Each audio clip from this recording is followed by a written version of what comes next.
Welcome to your postseason edition of Alabama Head to Head, brought to you by the Paul W. Bryant Museum. I'm Lauren Sisler. And I'm Kevin Scarbinsky. We've got Alabama, we've got Clemson, it's the Sugar Bowl, it's the college football playoff semifinal, it's the third part of the trilogy. Like Star Wars.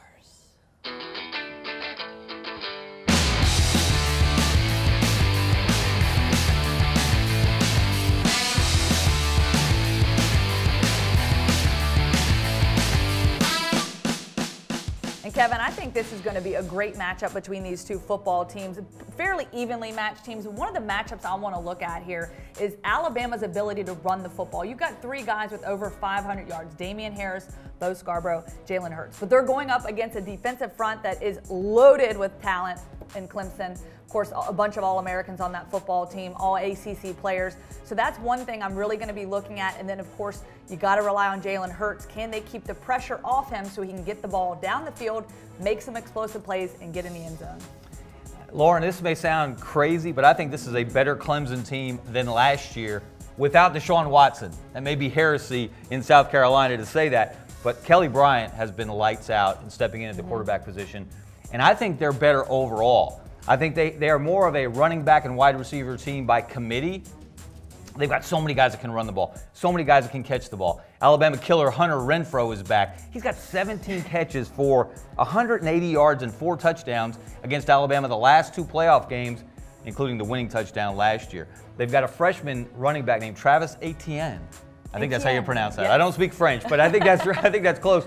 He's one of the fastest football players you will ever see. He's their leading rusher, but he only has about 700 yards because they've got other guys they can go to. They've got a plethora of weapons, and that defensive front that you mentioned that Alabama's going to try to run against, remember these names: Dexter Lawrence, Austin Bryant, Clelin Ferrell, and Christian Wilkins. Those front four combined for 199 tackles and 23 sacks just with the front four.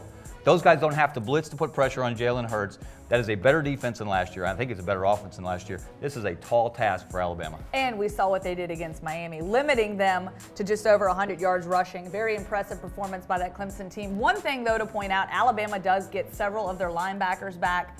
One of them, though, expected to be out, Dylan Moses. That news just coming down, so certainly going to play a big factor in this. But you get Mack Wilson back, you get Terrell Lewis, Christian Miller. So I think the dynamic is different, and I've talked about this with some of our guys. John Parker Wilson, Alabama and Nick Saban is tremendous in the postseason. How Alabama prepares these guys and gets them ready in the postseason, and considering the fact that it's been 51 days since they've beaten a top 5 Power 5 opponent, it should be interesting if this Alabama team will be ready to go. Well, they've got all that motivation, as you mentioned.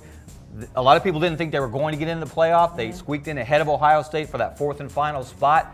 And they've also been sitting on that Auburn loss for a long time. They've been sitting on the Clemson loss in last year's national championship game for an entire year. Now this is their opportunity to see if they can make amends.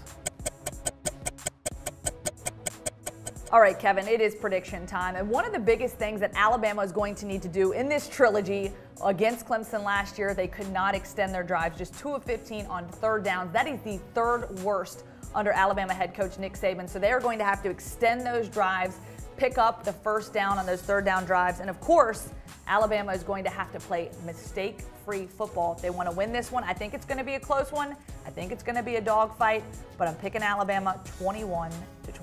Ooh, that would be big. Listen, the last 2 games between them, as you said, have been classics.